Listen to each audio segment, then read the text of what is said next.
Dokter saya tidak tahu persis kapan semuanya mulai berubah. Tapi dalam beberapa bulan terakhir, ayah saya sering terbangun di tengah malam. Kadang pukul 2 pagi, kadang pukul 3. Beliau duduk di dapur, wajahnya pucat matanya berat, tapi tidak bisa tidur kembali. Di siang hari, beliau tampak lelah mudah marah, dan mulai sering lupa hal-hal kecil. Sejak kecil, saya merasa sangat takut. Takut kehilangan ayah saya sedikit demi sedikit. Terima kasih Nur atas keberanianmu berbagi. Ini adalah Nur, seorang putri dari Jakarta yang sedang khawatir tentang ayahnya yang mengalami gangguan tidur. Dan bagi Anda yang sedang mendengarkan program Hidup Sehat 365, selamat datang di ruang diskusi yang penuh kasih dan pemahaman. Hari ini kita akan membahas sesuatu yang sering disalahpahami. Mengapa orang tua kita tampak sulit tidur nyenyak meskipun sudah tidur cukup lama? Banyak orang mengira ini adalah bagian dari proses menua. Namun kenyataannya lebih dalam dari itu. Seiring bertambahnya usia, terutama setelah 60 tahun, tubuh kita tidak hanya berubah secara fisik, tetapi juga secara ritme biologis. Apa yang disebut dengan ritme sirkadian, jam alami tubuh kita, ikut bergeser. Jika dulu kita biasa tidur pukul 10 malam, kini tubuh bisa mengirim sinyal kantuk lebih awal, bahkan sebelum pukul 9. Sayangnya banyak orang tua tetap memaksa diri untuk terjaga hingga larut malam karena kebiasaan masa muda. Akibatnya mereka tidak hanya kehilangan kualitas tidur, tapi juga menumpuk stres dalam tubuh dan pikiran. Nur Aisyah, suara lirih. Betul dok, ayah saya terbiasa tidur jam 11 sejak dulu. Tapi sekarang meski beliau sudah menguap sejak habis maghrib, beliau tetap menonton TV sampai larut. Dan setiap pagi wajahnya makin lelah. Mari kita pahami dulu apa itu ritme sirkadian. Ini adalah jam biologis alami yang mengatur kapan tubuh merasa mengantuk dan kapan merasa segar. Seperti matahari terbit dan terbenam, tubuh kita juga punya waktu-waktu tertentu yang sudah Allah tetapkan secara alami untuk beristirahat dan beraktivitas. Nah, setelah seseorang berusia di atas 60 tahun, ritme ini mulai bergeser lebih awal. Artinya, tubuh mulai memproduksi hormon kantuk seperti melatonin lebih cepat, biasanya sekitar pukul 19 mata hingga 20 selu malam. Ini adalah sinyal lembut dari tubuh bahwa waktunya beristirahat sudah tiba. Namun banyak orang tua mengabaikan sinyal ini. Mereka tetap menonton TV, bermain dengan HP, atau bahkan memaksa diri menunggu sampai jam 11 malam, seperti kebiasaan di masa muda. Akibatnya tubuh melewatkan fase kantuk alami, dan kualitas tidur pun menjadi dangkal gelisah, tidak memulihkan tenaga. Sebuah penelitian dari Harvard University tahun 2021 menunjukkan bahwa produksi melatonin pada lansia bisa menurun 30% jika mereka tidak tidur sesuai dengan waktu kantuk alaminya. Dan itu berdampak langsung pada kesehatan jantung, otak, bahkan suasana hati. Saya tidak pernah tahu kalau tubuh punya jam tidur alami seperti itu, dok. Jadi, ayah saya mungkin hanya mengikuti jadwal lama, bukan karena keras kepala, tapi karena kami tidak tahu bahwa tubuhnya sudah berubah. Betul sekali, Nur. Banyak keluarga yang mengalami hal serupa. Yang dibutuhkan hanyalah pemahaman dan kasih sayang. Kita tidak bisa memaksa tubuh orang tua mengikuti ritme masa muda. Kita justru harus membantu mereka menemukan irama baru yang lebih sesuai. Sebagai contoh, dalam klinik, kami banyak pasien yang awalnya merasa kebingungan karena meskipun mereka tidur cukup lama, mereka tetap merasa letih. Namun setelah kami bantu mengatur ulang waktu tidur, mereka tidur sebelum pukul 21.30. Dalam 2-3 minggu mereka mulai merasakan perbedaan yang nyata. Tubuh terasa lebih ringan, pikiran lebih jernih, dan hubungan dengan keluarga pun jadi lebih hangat karena suasana hati lebih stabil. Ini bukan sihir, ini hanya soal menghormati sistem tubuh yang telah Allah ciptakan dengan sangat sempurna. Jadi mulai malam ini, mari kita coba lebih peka terhadap sinyal tubuh. Jika mata terasa berat setelah Isya, jangan ditunda. Matikan layar, redam lampu, dan berikan tubuh Anda haknya untuk istirahat. Ingat, tidur bukan hanya penutup hari, tapi pintu pembuka bagi kesembuhan dan rahmat esok hari. Saya ucapkan terima kasih kepada semua pendengar. Kehadiran Anda di sini adalah bukti bahwa Anda peduli bukan hanya untuk diri sendiri, tetapi juga untuk orang-orang tercinta. Semoga setiap langkah kita membawa manfaat dunia dan akhirat. Silakan tulis komentar di bawah berbagi pengalaman Anda atau beri saran bagi sesama. Jangan lupa klik suka dan berlangganan saluran ini agar kita bisa terus berbagi pengetahuan bermanfaat. Semoga setiap langkah kecil yang kita ambil hari ini menjadi bentuk cinta dan ikhtiar yang diberkahi oleh Allah Subhanahu wa Ta'ala. Ketika orang tua memaksakan tidur larut malam, sebenarnya mereka sedang mengganggu sistem alami tubuhnya. Tubuh tidak hanya kehilangan momen tidur paling dalam, tapi juga melewatkan proses penyembuhan yang terjadi secara alami di awal malam. Antara pukul 21 hingga 02 dini hari adalah waktu di mana hormon-hormon penyembuh bekerja aktif. Sistem kekebalan tubuh diperkuat, otak membersihkan racun harian, dan sel-sel yang rusak diperbaiki.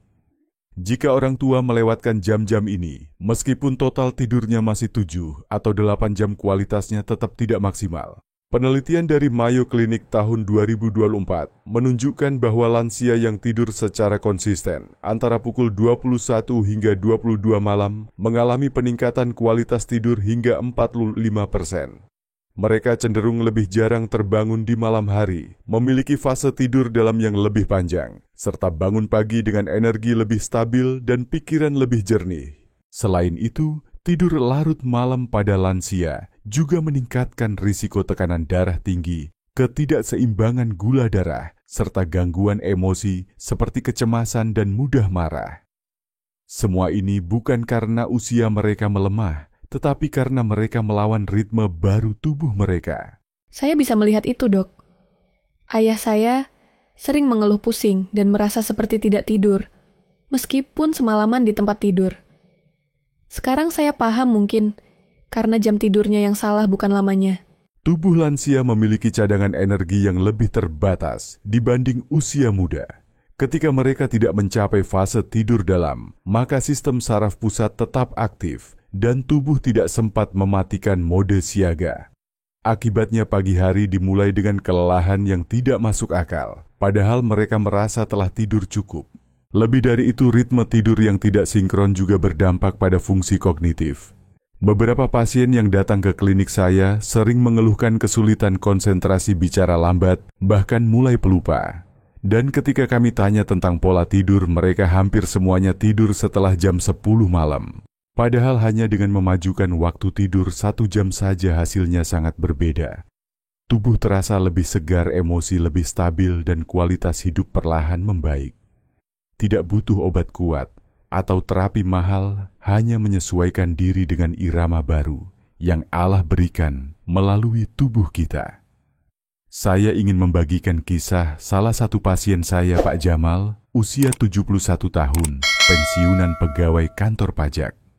Ia datang ke klinik dengan keluhan hampir serupa, susah tidur, bangun pagi lelah, dan mulai kehilangan semangat menjalani hari. Ia juga mengatakan mulai sulit mengingat nama tetangga atau tempat menyimpan barang. Saat kami telusuri lebih dalam, ternyata beliau masih tidur seperti masa mudanya sekitar pukul 23 serunya hingga tengah malam. Ketika saya usulkan untuk mencoba tidur lebih awal, sekitar pukul 21 hingga 21.30 awalnya beliau menolak. "Dok, saya belum ngantuk jam segitu," katanya. Namun saya jelaskan bahwa tubuhnya mungkin sudah memberi sinyal kantuk jauh sebelum beliau menyadarinya. Dengan sedikit dorongan dari keluarganya, akhirnya beliau setuju mencoba selama 2 minggu. Hasilnya mengejutkan. Di minggu kedua, Pak Jamal kembali ke klinik dengan wajah lebih cerah. Beliau bilang, "Saya tidur lebih nyenyak, bangun pagi tidak pusing, dan mulai bisa mengingat nomor HP anak saya tanpa lihat catatan." Beliau bahkan mulai menikmati waktu pagi dengan berjalan kaki di taman kompleks. Cerita itu memberi saya banyak harapan, dokter. Jika perubahan kecil seperti itu bisa menghadirkan dampak besar, saya juga ingin mencoba melakukannya untuk ayah saya. Mungkin kita hanya perlu memulai dengan niat dan sedikit kesabaran. Saya hanya berharap ayah saya benar-benar sehat. Saya sangat menyayangi ayah saya. Pak Jamal juga mengakui bahwa tidur lebih awal membuat pikirannya lebih tenang. Sebelum perubahan, beliau sering merasa gelisah saat malam hari seperti ada beban yang tidak jelas. Tapi setelah mengikuti jam biologis tubuhnya, malam jadi waktu yang damai, bukan lagi medan perang melawan insomnia.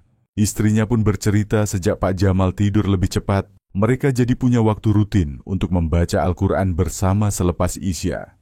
Hubungan mereka terasa lebih hangat dan saling mendukung. Hal-hal kecil seperti ini membuat hidup terasa lebih ringan. Dari pengalaman Pak Jamal, kita belajar bahwa tubuh orang tua tidak meminta banyak. Mereka tidak butuh terapi mahal, hanya butuh dimengerti. Butuh waktu tidur yang sesuai, bukan sekadar panjang, tapi tepat. Dan sebagai anak, kita bisa menjadi bagian dari perubahan itu. Menemani mereka, mengingatkan dengan lembut, dan menciptakan lingkungan yang mendukung mereka kembali ke ritme alami. Karena kualitas hidup di usia senja seringkali dimulai dari hal paling sederhana, tidur di waktu yang tepat. Sekarang, kita akan masuk ke bagian yang sangat praktis, 5 kebiasaan sederhana yang bisa membantu orang tua tidur lebih dalam, lebih damai, dan lebih berkualitas. Tidak butuh biaya mahal, tidak memerlukan alat khusus. Hanya kebiasaan ringan yang dilakukan dengan penuh kesadaran dan konsistensi. Yang pertama, tidur di jam emas, yaitu antara pukul 21 Diwan hingga 22 Subuh. Ini adalah waktu terbaik ketika tubuh secara alami siap masuk fase tidur dalam. Tidur di waktu ini membantu otak dan tubuh memulai proses pemulihan tanpa gangguan. Yang kedua, hindari kafein dan makanan berat di malam hari. Kopi, teh, dan makanan berlemak bisa memperlambat sistem pencernaan dan mengganggu produksi melatonin. Usahakan makan malam sebelum pukul 18.00 dan pilih makanan ringan seperti sup sayur atau buah-buahan. Yang ketiga, gunakan pencahayaan lembut setelah maghrib. Cahaya terang terutama dari layar elektronik menghambat rasa kantuk alami. Gunakan lampu kuning hangat dan batasi paparan layar setidaknya 1 jam sebelum tidur. Yang keempat, buat rutinitas tenang menjelang tidur. Bisa berupa membaca doa, mendengarkan tilawah, atau sekadar menarik napas dalam-dalam sambil duduk tenang bersama keluarga. Dan yang kelima, jangan tidur dengan membawa pikiran berat. Tulis jurnal syukur, minta maaf jika ada salah, dan maafkan orang lain. Ini membuat hati tenang dan tidur pun lebih mudah. Saya ingin tahu dari 5 kebiasaan ini, mana yang sudah Anda terapkan di rumah? Atau adakah kebiasaan lain yang terbukti bermanfaat bagi keluarga Anda? Silakan tinggalkan komentar Anda di bawah. Jangan lupa klik suka dan berlangganan kanal ini, agar kita terus saling menguatkan dalam ikhtiar menjaga kesehatan orang tua. Semoga Allah Subhanahu wa Ta'ala membalas setiap langkah kecil kita dengan pahala dan ketenangan hati. Dan jika Anda merasa sulit memulainya, mulailah dari satu saja. Mungkin tidur 15 menit lebih awal, atau mematikan lampu utama dan menyalakan lampu tidur. Perubahan besar selalu dimulai dari langkah kecil. Kami di sini mendengarkan Anda. Komentar Anda mungkin menjadi inspirasi untuk keluarga lain. Terima kasih sudah menjadi bagian dari komunitas ini. Semoga kita semua diberi kesehatan, umur berkah, dan keluarga yang penuh cinta. Perubahan pola tidur bukan hanya berdampak pada fisik, tapi juga pada suasana hati dan hubungan dalam keluarga. Saya pernah mendampingi keluarga Pak Abdul, usia 68 tahun, yang awalnya mengalami sulit tidur, sering marah tanpa sebab, dan jarang tersenyum. Anak-anaknya mulai menjaga jarak karena merasa ditegur terus-menerus. Setelah kami bantu mengatur ulang jam tidurnya hanya dalam 3 minggu, suasana rumah mereka berubah. Pak Abdul mulai tidur pukul 21 Naiyan setiap malam dan bangun sebelum subuh dalam keadaan segar. Ia kembali ikut sholat berjamaah di masjid, membantu istrinya menyiapkan sarapan, bahkan sempat mulai menanam bunga di halaman rumah. Keseimbangan emosinya meningkat drastis. Beliau sendiri berkata, "Saya merasa lebih tenang. Tidak gampang naik darah dan hati rasanya lebih lapang." Anak-anaknya pun mengaku ayah mereka seperti kembali ke diri yang dulu penyayang, sabar, dan penuh semangat. Saya bisa membayangkan, Dok. Waktu ayah saya tertawa rasanya seperti rumah jadi terang. Tapi sudah lama saya tidak melihat itu. Saya benar-benar berharap dengan perubahan kecil ini, kami bisa mendapatkannya kembali. Insya Allah, Nur. Setiap langkah kecil yang kita lakukan untuk memahami dan mendampingi orang tua kita adalah bentuk ibadah dan kasih yang sangat mulia. Dan seringkali perubahan yang besar justru dimulai dari hal sederhana waktu tidur yang selaras dengan tubuh. Bahkan beberapa keluarga melaporkan bahwa setelah orang tuanya mulai tidur lebih teratur, mereka menjadi lebih aktif dalam komunitas. Ada yang kembali menghadiri pengajian, ikut senam lansia, atau sekadar rajin menyapa tetangga. Hal-hal yang dulu tampak kecil kini menjadi sumber kebahagiaan yang besar. Dan itu semua dimulai dari satu kebiasaan tidur sesuai dengan jam biologis. Kita seringkali lupa bahwa tubuh adalah amanah dari Allah. Menjaganya berarti bersyukur atas kehidupan. Jadi jika Anda sedang menghadapi situasi serupa, jangan putus asa. Dampingi orang tua dengan cinta dan pengertian. Insya Allah, dengan sabar dan niat baik, hasilnya akan terlihat perlahan namun nyata. Setelah semua yang kita bahas malam ini, saya ingin Anda mengingat satu hal penting: tidur bukan hanya aktivitas penutup hari. Tidur adalah proses penyembuhan yang Allah berikan secara alami untuk memperbaiki tubuh, menenangkan pikiran, dan menjaga keseimbangan emosi. Sayangnya banyak dari kita mengabaikannya. Kita tetap mengikuti ritme lama yang tidak lagi sesuai dengan usia dan kondisi tubuh. Padahal penelitian terbaru menunjukkan bahwa gangguan tidur kronis pada lansia bisa mempercepat penurunan fungsi otak, meningkatkan risiko tekanan darah tinggi, diabetes tipe 2, bahkan gangguan suasana hati seperti depresi. Namun berita baiknya adalah tidak pernah ada kata terlambat. Malam ini bisa menjadi titik balik. Mulailah dengan satu langkah kecil, misalnya mematikan lampu lebih awal atau menyiapkan kamar yang tenang tanpa layar elektronik. Saya sangat berterima kasih, Dok. Saya merasa lebih siap dan lebih tenang. Setidaknya sekarang saya tahu harus mulai dari mana untuk membantu ayah saya. Terima kasih juga, Nur, atas kehadiran dan kisahmu.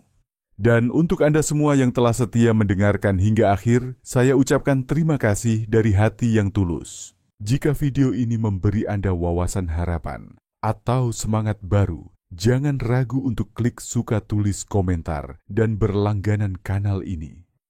Semoga setiap niat baik Anda menjadi amal jariah dan dibalas kebaikan oleh Allah Subhanahu wa Ta'ala. Mari mulai malam ini, dengarkan tubuh Anda istirahat lebih awal dan cintai diri Anda sebagaimana Anda mencintai orang-orang terkasih. Dan ingat, perubahan tidak harus besar atau instan. Bahkan Nabi Muhammad Shallallahu Alaihi Wasallam mengajarkan bahwa amal yang kecil, namun konsisten, lebih dicintai oleh Allah dibanding yang besar tapi terputus-putus. Jadi teruslah belajar, teruslah mencoba. Tidak ada usaha yang sia-sia. Kesehatan bukan tentang usia muda, tapi tentang pilihan yang kita buat hari ini. Sampai jumpa di episode selanjutnya Hidup Sehat 365 insya Allah, dengan tema yang juga menyentuh hati dan menambah ilmu. Wassalamualaikum warahmatullahi wabarakatuh.